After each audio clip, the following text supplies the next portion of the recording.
Nothing ever comes from just working hard.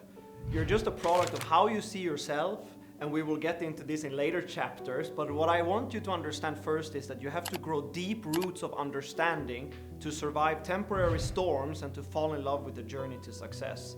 Just like a flower, a seed is planted and the roots starts to grow. Slowly you will see something unfolding in the soil, and roots keeps growing and the plant grows more until it blooms.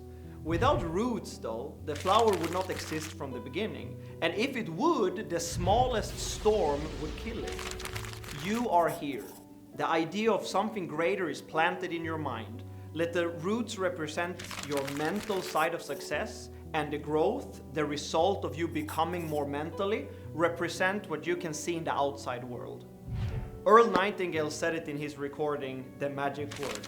You first have to become, from a mental standpoint, that what you wish to achieve. Once you're now starting your journey of understanding what causes, what attracts someone to become successful and a person of value, you will see that very different result will start to show up in your life because you're raising your awareness.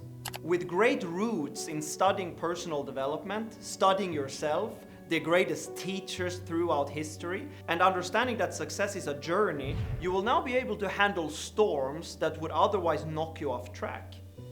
People's opinions, lack of confidence, confusion, financial and personal problems, any kind of adversity you will now be able to respond to in a very different way. You can either react or respond to what is going on in your outside world. And I want you to start to think and act as the new version of you as you go through this program.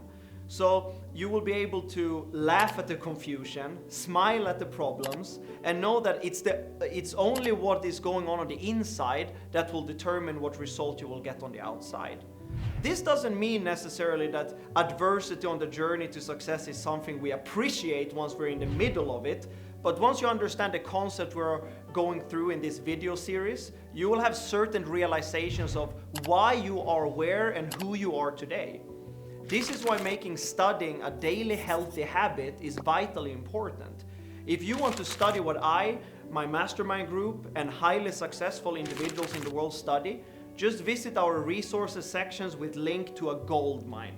But for now, I want you to realize that the best version of you, the you that you deserve to be, what that person have, where that person live, how that person feel when he or she wake up in the morning, is not a result of hard work. It's a result of inner work, understanding, which causes someone to take action.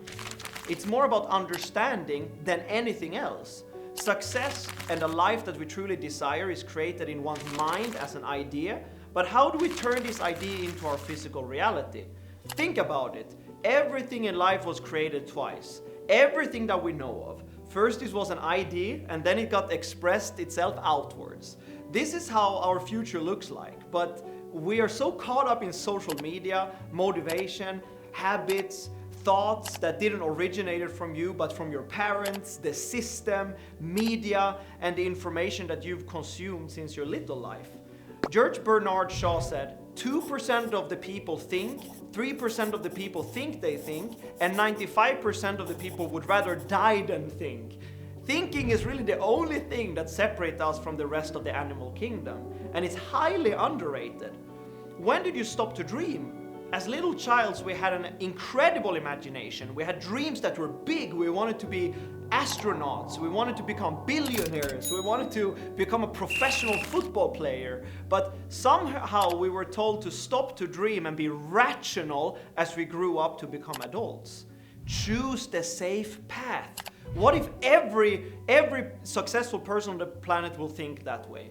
What if the Wright brothers that were dreaming about creating the airplane would choose a safe path? What if Steve Jobs would not following his dream of creating Apple and instead go for the safe path? You see, nothing ever come out of small mind thinking. Yet, we're not taught to think in school. We're not taught to dream in school. We're not taught to visualize. We're not taught to be creators. We're taught to follow a system. Like Bob Proctor put it, we're being taught how to read, remember, and repeat.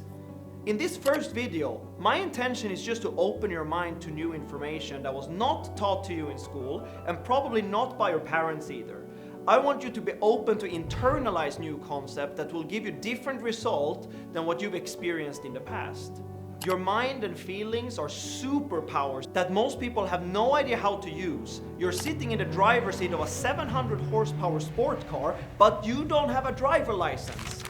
I want you to understand this. Just as this information completely changed my life, I want to ask you the question, are you open to change your old thinking?